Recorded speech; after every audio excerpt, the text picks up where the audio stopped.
వృషభ రాశి వారికి ఈ వారంలో 6 గ్రహాల తాలూకు అనుకూలతలు కనబడుతూ ఉన్నాయి. ప్రత్యేకించి జన్మరాశ్యాధిపతి శుక్రుడు రాశి యందు అనుకూలిస్తూ ఉన్నారు. తృతీయ స్థానమందు రవి యోగిస్తున్నారు. అలాగే శుక్రుడు, గురుడు, రవి, రాహువు, శనేశ్వరుడు ఈ గ్రహాలతో పాటుగా చంద్రబలం ఈ వారం ప్రధానంగా ముఖ్యంగా చాలా ఎక్కువగా చంద్రబలం గురించే చెప్పుకోవాలి. వీటితోటి కలుపుకొని 6 గ్రహాల తాలూకు శుభ ఫలితాలు ఉన్నాయి. కాబట్టి వృషభ రాశి వారి యొక్క గ్రహ గోచార పరిస్థితి చాలా బాగున్నది. ఉన్నతమైనటువంటి ఆశయాల సిద్ధికి ఇది ఉపయోగపడుతుంది. కార్య సాధనకు ఉపయోగపడుతుంది. ఉద్యోగాభివృద్ధికి, వ్యాపారాభివృద్ధికి ఇది ఉపయోగపడుతుంది. కుటుంబ అభివృద్ధికి, సంతానోత్పత్తికి, సంతానాభివృద్ధికి కూడా ఈ గ్రహస్థితి ఉపయోగపడుతుంది. ఏదైనా ఈ గ్రహస్థితి దేనైనా వృద్ధి చేస్తుంది, కానీ కొన్ని వాటిని తగ్గిస్తుంది. అది శత్రు వృద్ధిని తగ్గిస్తుంది, అనారోగ్యాల్ని తగ్గిస్తూ ఉంటుంది, అలాగే ఆర్థిక బాధలను తగ్గిస్తూ ఉంటుంది. అలాగే ప్రత్యేకించి అసహనము, అసంతృప్తి అనేటువంటి వాటిని కూడా జీవితంలో ఈ గ్రహస్థితి తగ్గిస్తుంది.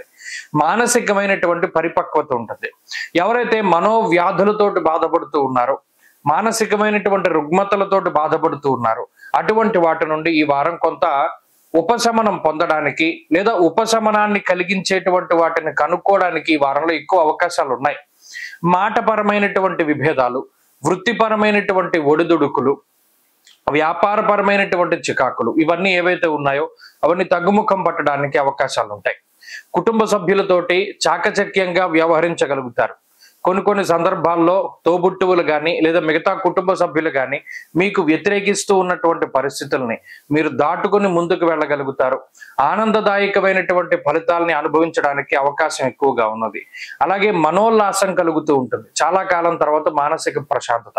గోచార పరిస్థితులు చాలా బలంగా ఉన్నప్పుడు జాతకంలో ఉన్నటువంటి దశాంతర దశలు యోగిస్తే మరింత శుభ ఫలితాలు వస్తాయి. ఒకవేళ వృషభ రాశి వారి జాతకం బాగా లేకపోతే ఈ గోచార ఫలితాలు కూడా చాలా తక్కువగానే వస్తాయన్నటువంటి మాటని దృష్టిలో పెట్టుకోవాలి. ఈ వారంలో వృషభ రాశి వారు మరింత అనుకూలమైనటువంటి ఫలితాలని సాధించడానికై గణపతి యొక్క ఆరాధన చేస్తూ ఉండడం చెప్పదగినటువంటి సూచన.